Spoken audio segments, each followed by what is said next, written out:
Good morning. So how's everybody feeling today? Sunday morning. Hopefully you don't feel too hungover because you probably had some alcohol after your week of fasting. So first of all, I just want to say thank you for joining the group. Thank you for participating in the group.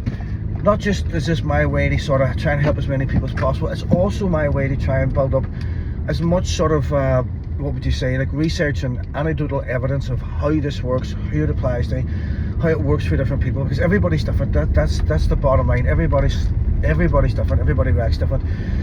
Especially, like, for example, with me trying to specialise in helping women in perimenopause and menopause, what I noticed very early on was I could have 100 women in perimenopause and have 10,000 different fucking outcomes. Everybody's so unique. And the thing about perimenopause specifically is your hormonal profile's changing, not just weekly, daily, and sometimes even hourly. So how you feel on a Monday is not how you're going to feel on a Tuesday. And the way your body reacts to certain foods on the Monday is not the way it's going to react to certain foods on the Tuesday, because of things like progesterone and estrogen literally bouncing all over the place. What you have to remember, ladies, right, and again, what kind of shocked me at the start many years ago when I started learning about women's hormones and how it affected their sort of their body weight and their mood and stuff like that, and trying to then help women overcome these symptoms, was how little women actually know about their own cycle, their own hormones and their own body. It's shocking to me, shocking.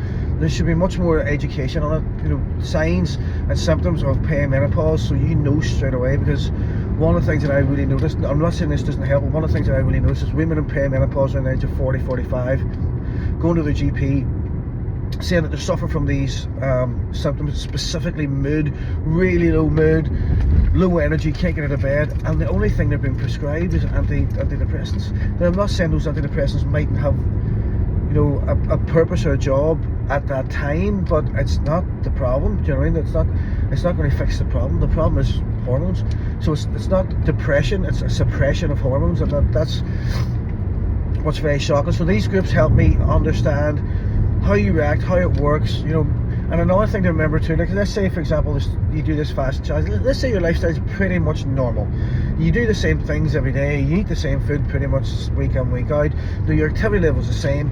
You can do one of these fasting challenges and lose 4 pounds, you can do the next one and lose 12 pounds, you can do the next one and lose 2 pounds. None of the variables have changed except your hormonal profile at that time. And remember, even the problem with getting blood work done, ladies, is the blood work will be just a representation of that moment in time where you get that blood work done. That's why doctors are very reluctant to do your blood work, because you get your blood done at say 10 o'clock in the morning and say by 6 o'clock in the evening, you're completely fucking different. Do you know what I mean? Your estrogen and progesterone have completely fucking flipped, and the blood work would no longer a representation of how you are at that moment. So that's why that's so difficult.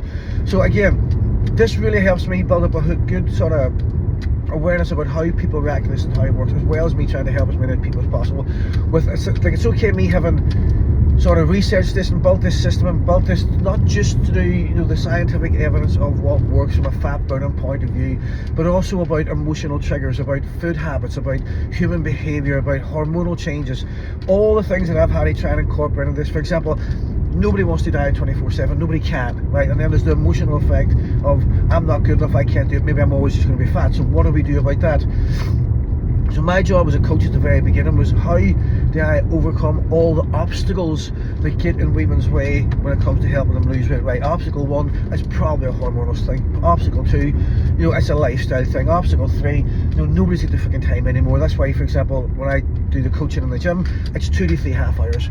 How can I maximize then your results in those 2 to 3 half hours? Well, that's where I build up the best programs that I can. But again, it's a time factor. Women don't have 3 or 4 or 5 hours a week to go to the gym. Does that mean you can't do it? No, it means we've got to come up with a different way that's going to be just as successful, but overcome the obstacles and the barriers. All right, so this is why it's important for me to hear how you felt on these challenges. What was your challenges? You know, if you're struggling with headaches, if you're struggling with weakness, if you're struggling with the sleep pattern, all of it really helps. So what I would ask you now, please, for the next one, starting next month, is bring as many of your friends as possible into the group, again, because it helps me, not just one, coach a lot of people, help as many people as possible, but it helps me learn more, right? Because again, we're all so uniquely different and stuff like that. So what I want you to think about now going forward, and what do we do for 3 weeks? Now, so there's a maintenance phase. Now, some people aren't happy with just the maintenance, and that's fine. Now some people have a wee bit more weight they lose. They go, do you know what, I don't want to wait for another month before I lose some more weight. Perfectly fine. I like intermittent fasting. How can I incorporate this into my lifestyle? Perfectly good, because I incorporate intermittent fasting into my lifestyle every day, every week. Some of the options here, for example, today's Sunday. You're obviously going to overindulge on a Sunday. We all do. Like this is the only day of the week I eat bread. I make Lily toast in the morning. I'm having toast and jam. I'm not going to make her one without me one, so I'm having some of that. We go to Tank and Skinnies now for lunch. I'm going to have a scone, a cup of tea. I'm there with my family, and I'm going to do that. But I feel bloated and I feel like shit for it. So what I do is I fast from 8 o'clock on Sunday night to 8 o'clock on Monday morning. So I would do a 24-hour fast coming out of the weekend. It helps get rid of the bloat, and it helps you bring back some of the calories that are just overindulged in during the week. I do that every Monday. No, irregardless, my Monday I fast from 8 o'clock on Sunday night to 8 o'clock on Monday night. So my dinner will be Monday night at 8 o'clock. I'm working to 8 o'clock anyway. For me, it's pretty easy. My day's absolutely chock-a-block. I don't have a single second on a Monday, so it's great for me just to wake up, go to the gym, do all the coaching, come back home, have dinner, boom, job done. But I feel great. It means I go on the Tuesday feeling great. I've got rid of all the bloat, all the fluid retention, all the excess calories I made on the Sunday. I do that all the time. Intermittent fasting, I don't normally eat until after I do my resistance training, which is at 1 o'clock anyway. Again, I'm in the gym from maybe 4:30 in the morning. 6 o'clock I start work. I train at 1 o'clock, I go home at 2 o'clock, I shower and get something, so I'll eat at 2 o'clock most days. Unless Thursday, I take Thursday off to go somewhere with Lily. When I go home, I work in the gym from 6 until 9. I go home at 9, I make Lily her porridge, and I'm having porridge with her, so I don't fast on Thursday because we're then going to go swimming. So it's just the wee things that I do to incorporate into my life, because intermittent fasting actually works best intermittently, alright? Because again, one of the downsides to any calorie restriction is metabolic adaptation. Now, what does metabolic adaptation actually really mean? So a quick overview of what that means. Say for example, my normal energy expenditure. Now go back to the video we did at the start of the week. Energy expenditure, how much energy I use per day, just living, eating, breathing, talking, walking, pooping, doing all those kind of stuff. It's about 3,000 calories. Now let's say I start eating 2,000 calories to lose weight. I'm in a 1,000 calorie deficit. I can only do that so long because remember, yes, I am going to use some body fat, but my body is a built-in survival machine. It won't let me run on fat all the time, because there's hormones called leptin and ghrelin and all those other kind of things that say you are burning up fat far too quick. If we stay on this course of action, we will die, and your body won't let that happen. So it tries to find homeostasis and energy balance in the new energy uptake. So if I'm eating 2,000 calories, my body will try and regulate its output to match the food that's coming in. So before I know it, my maintenance level or my energy expenditure is now 2,000 calories. It does that by one, slowing down metabolic functions. It'll start to say, right, which metabolic functions do I not need? Right, sex hormones, they're not critical right now to stay alive. Drop testosterone, drop estrogen, drop progesterone. Say mood, if I make you moody, you're going to want to go and eat. You're going to want to sit down more. You're not going to want to get to bed in the morning. All those things save energy. All right? You're not going to want to get up and go for a walk. You're going to sit and watch TV longer. All those things pull back energy. So before I know it, my maintenance is now 2,000 calories, and that's why I'm no longer burning fat anymore. I think I'm in a 1,000 calorie deficit, but I'm not, because I've got metabolic adaptation. I have adapted to the calories that's coming in. So this is why intermittent fasting is better done intermittently, so that we don't have that adaptation. This is why it's important that we only do this once a month, and from the extreme fat burning point of view.